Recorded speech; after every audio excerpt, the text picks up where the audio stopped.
Hey everyone, welcome to my channel. My name is Princess Amani and I make content about LGBT icons.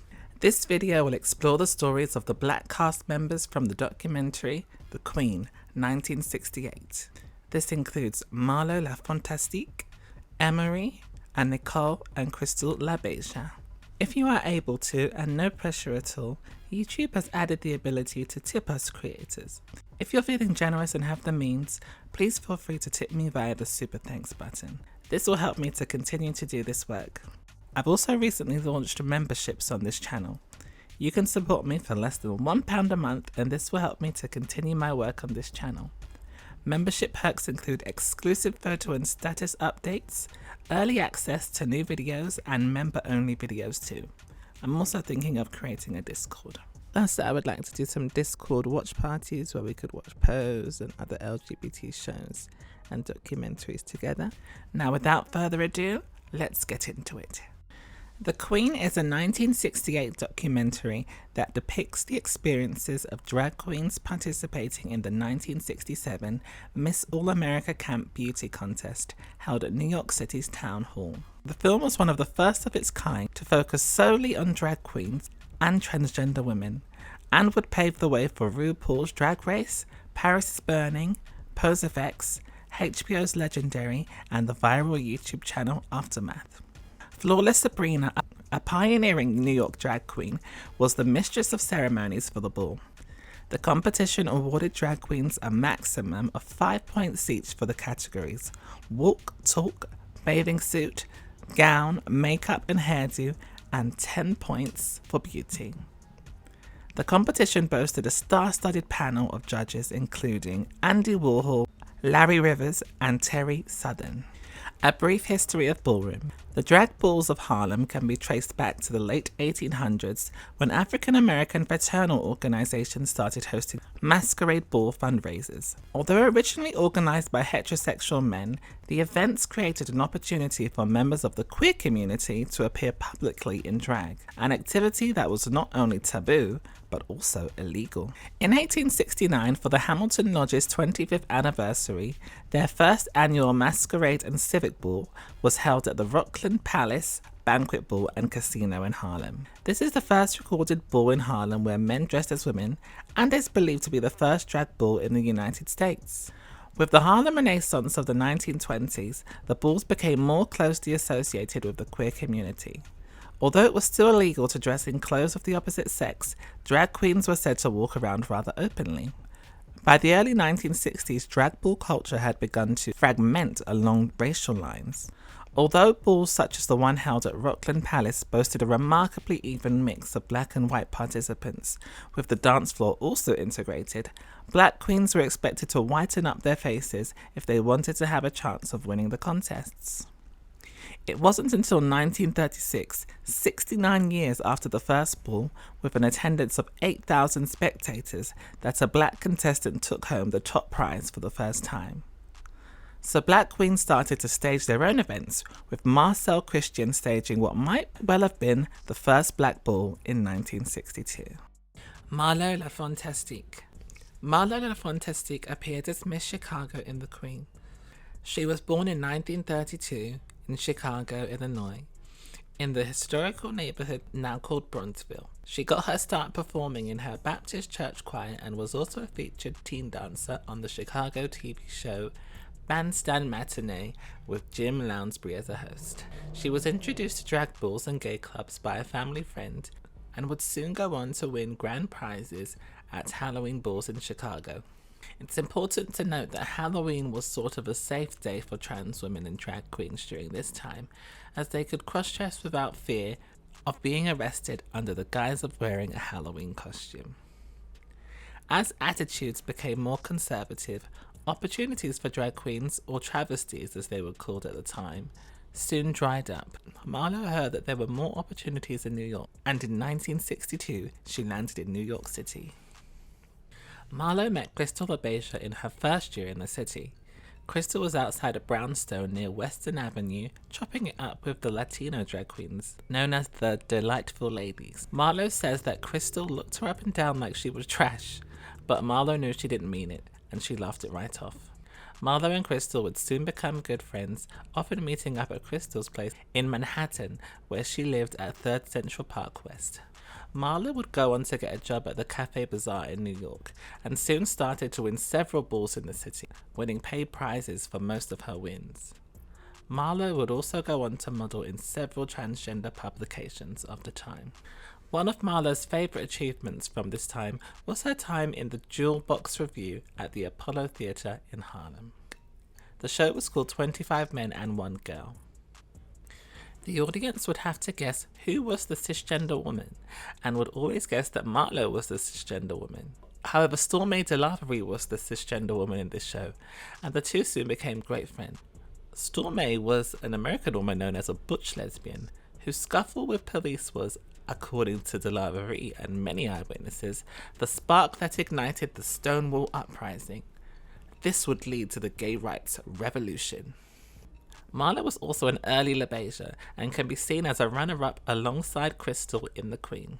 Marlo has also confirmed her belief that the competition was rigged. Fun fact, did you know that Marlo designed her mirror dress in the documentary? She still has the dress and many other costumes and photos that she would love to get into a museum. If you know of any museum curators, please contact her via her website, which I will link below. As New York's cross-dressing laws became stricter and stricter, Marlo often found herself getting arrested several times a week. She was often arrested with Crystal. Due to these stricter laws, the drag cabarets that Marlo performed in placed strict rules on the trans women in their shows. They did not want their licenses to be revoked, and therefore required that cast members had short nails and short hair and did not cross-dress outside of work. This essentially ruled out trans women. As a result, Marlo had to get creative and hide her hair and cut her nails to keep her job. However, one of her castmates told her boss that she was still dressing as a woman outside of work, and she was soon dropped from the cabaret. Due to her work drying up in New York, Marlo set off again, but this time to Europe. She became a huge hit in Berlin, and there she met her husband Curly. Marlo and Curly currently reside in Chicago and are living a happy, comfortable life there. Marlo did several television and radio appearances in Berlin. In 1969, she became friends with Josephine Baker after Josephine saw her in a cabaret. Marlo's talent for performing would take her all over the world, including Singapore, Indonesia, India, Australia, the Middle East, and Africa. Marlo recently sat down for a brilliant interview with Zackary Drucker, which I will link below. I also wanted to spotlight the drag queen Emory. Emory can be seen in the documentary discussing her desires to be a part of the US military. Her application to the military was rejected due to her being queer, and as a result, Emory wrote a letter to the White House to complain about her treatment. I got a letter from the draft board. They stated I'd come down at 7 o'clock. I got to the draft board. They said I had long red hair. So they said, you really should have been a girl. It's too much. You can go.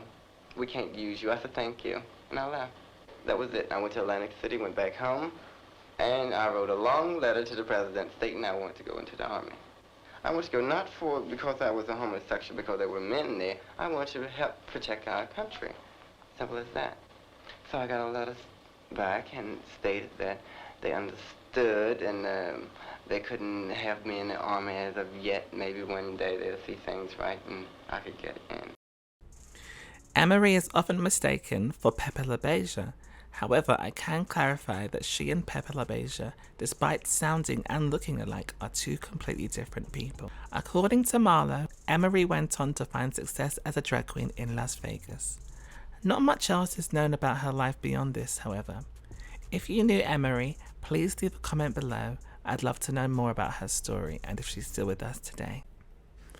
Hey everyone, just a short interlude here. Please be sure to subscribe and click that notification button so that you'll get notifications about my future videos. I'd also really appreciate it if you dropped a comment and like too, as this really helps me with the algorithm. Alright, let's get back to it. Nicole LaBeija. Nicole appeared as Miss Fire Island in the film. She featured in an iconic scene at the end of the documentary with her castmate and friend Crystal LaBeija. Nicole Reeds, the winner of the competition, to shreds and is absolutely hilarious in this clip. She is not beautiful, has no qualifications, and she's think body she deserved left. it? Did you think she deserved Darling, she didn't deserve it? Answer nothing. me. You're not speaking from the damn camera. You have a mind. Do you think she deserved it? You know she didn't deserve it. All of them, the judges knew it tell too. by the smile Because on she your was face that you terrible. know she And didn't her deserve it. explanation for why she wanted the money, to put it in the bank. She's not getting any money because Sabrina is not going to pay her. They're good friends. It's only publicity, and it's bad publicity for Holland and all the rest, because I'm declared as one of the uglier people of the world. And next time she should drop And her they're not outfit off going at the to wreck cleaners in New before she York, wears darling. it on stage. She better get the hell back to Philadelphia because she's one of the worst.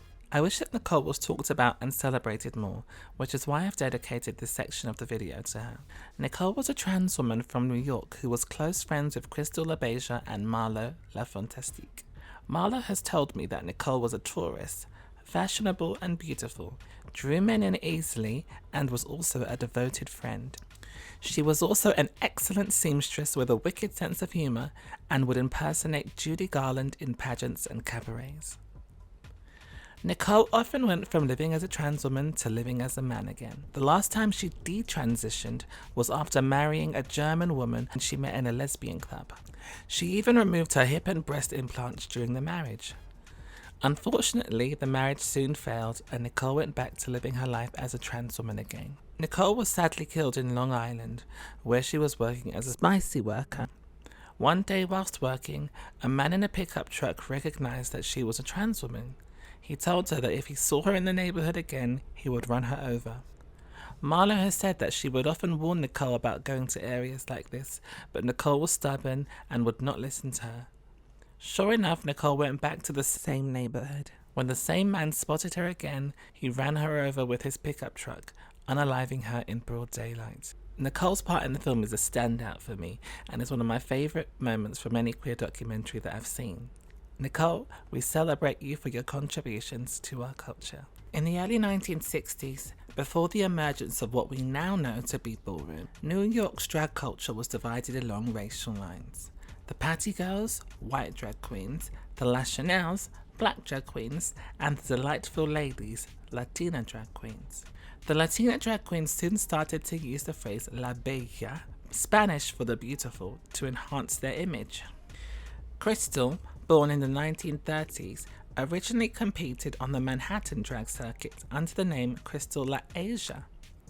She was widely known for her beauty, and the Latin drag queens started to call her Crystal LaBeija. Crystal adopted the phrase LaBeija as her permanent moniker, with the re-articulated spelling Beija. Crystal was one of the few African-American drag queens to be awarded a Queen of the Ball title at a drag ball organized by white drag queens during this era, and in 1967 she was crowned Miss Manhattan. Crystal subsequently went on to compete in the 1967 Miss All-America Camp Beauty pageant. Crystal appeared as Miss Manhattan in the film. In a scene towards the end of the documentary, Crystal, upset with the racism of the white-run balls, accused the pageant organizer, Flawless Sabrina, of rigging the competition in favor of a white drag queen, Rachel Harlow. And where's Miss Sabrina? Because I'll sue the bitch. Did you sign a I will release? sue. No, I didn't sign any release. And if she releases any picture on me, I will sue the fool. She won't make money off of my name, darling. She can make it off of Harlow and all the rest of the fools that will flock to her. But not Crystal, darling. Anybody but her. You can take all the pictures you want of me, but I better not see them on the street because it's over. Get a picture with me and Harlow and see which is more beautiful, darling. The judges didn't have any taste. It was with you that the judges was with, darling. You were in it. It was all week, 2 weeks. Monique told me not to come. That's why Monique is not here in dress, because she's one of the... Monique, darling. Monique was not here as a friend of yours. She's a friend of mine, darling. Monique, would you tell her why you didn't come? Because she knew it's Victor Harlow. She said, Crystal, darling, don't go. Because you're not going to get it. And that's why all the true beauties didn't come. It's in bad taste and you're showing your colors and stuff. I am doing it bad, but I have a right to show my color, darling. I am beautiful, and I know I'm beautiful. Don't tell her about you showing no color. Refusing to participate further in a discriminatory system, Crystal worked with another black trans woman, Lottie LaBeija, to host a ball just for black queens. She agreed to participate in the event so long as she was highlighted in the ball. This event, the first to be hosted by a house, was titled Crystal and Lottie LaBeija present the first annual House of LaBeija ball at Up the Downstairs Case on West 115th Street and 5th Avenue in Harlem, New York, and it took place in 1972. This was the first time the term house was used, coined by LaBeija in order to market the event, which would be a huge success. Lottie and Crystal were the first to codify the house system with house mothers and house fathers, and are the founders of what we now know to be ballroom today. Crystal continued to work as a drag performer and activist throughout the 1970s and 1980s. RuPaul's first experience of a drag performance was seeing LaBeija perform a lip-sync routine at a nightclub in Atlanta in 1979. And we now know how integral lip-syncing is as a part of RuPaul's Drag Race and drag culture. I'm Crystal LaBeija, darling, mother and the founder of the House of LaBeija, and I'm beautiful, and I don't need nobody to tell me I'm beautiful, darling. Where's Sabrina? I will sue the bitch, darling. Some fun facts about me are that I will walk off if I lose. I don't give a damn what anybody thinks about me, and Harlow should never have won the pageant. What makes a perfect snatch, darling, is in between my legs, because I am a 100% biological woman, and can't nobody tell me different, because damn it, I'm beautiful. And I know I'm beautiful.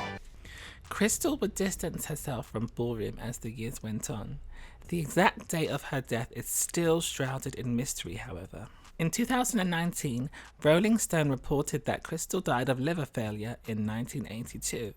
However, in 1993, the New York Times reported that LaBeija was still alive and had attended a revival of The Queen at the Film Forum in New York. The article reported that LaBeija was still a fixture in the drag world and had a reunion of sorts with contest winner Harlow.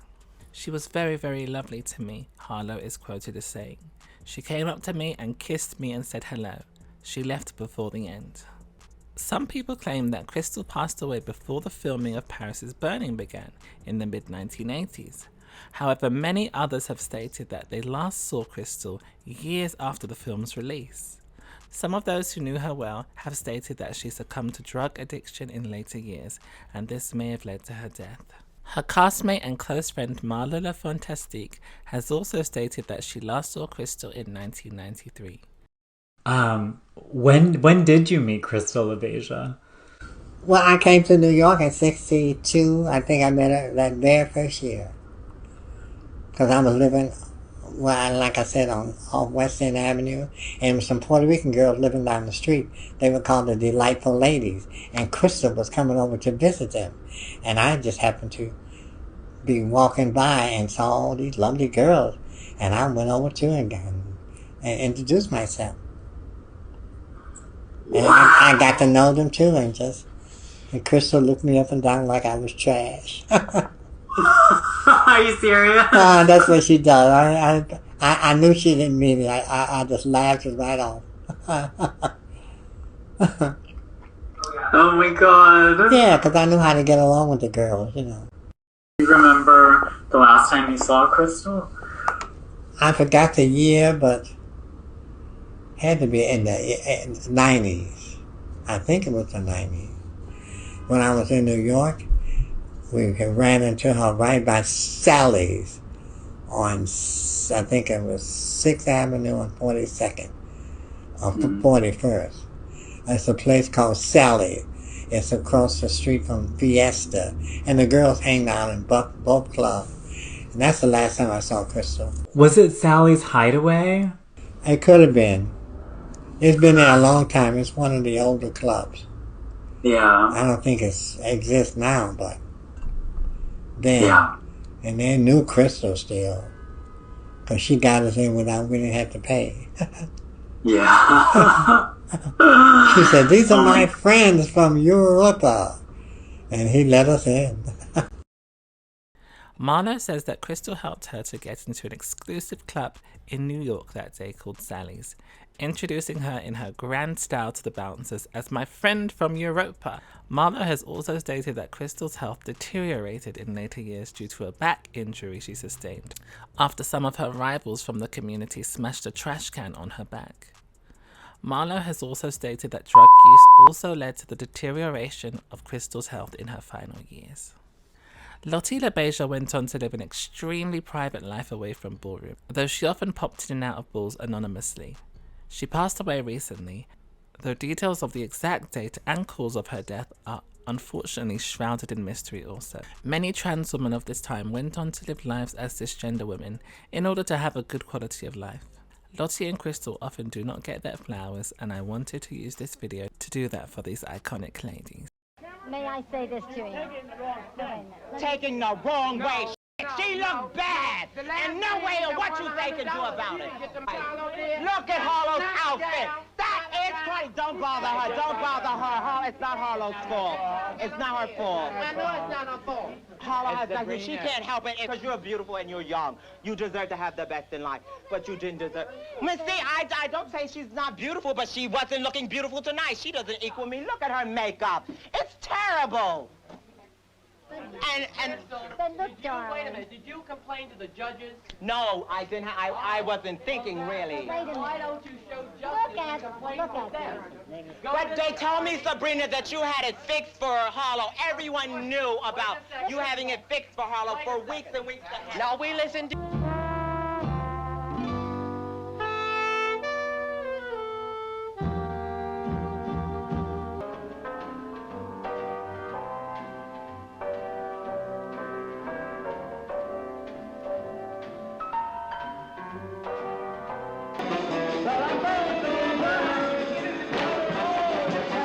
You get a call, half hour, 15 minutes, 5 minutes on stage. Okay? Is this the right one? Yes, the right one. Oh, I have the wrong costume on. Name here is a winner. Youth is gone, and you can't. Spell your first name. Kent, your name. Stanford. Chicago. I'm just a woman that's only hey, these tears in these eyes telling you.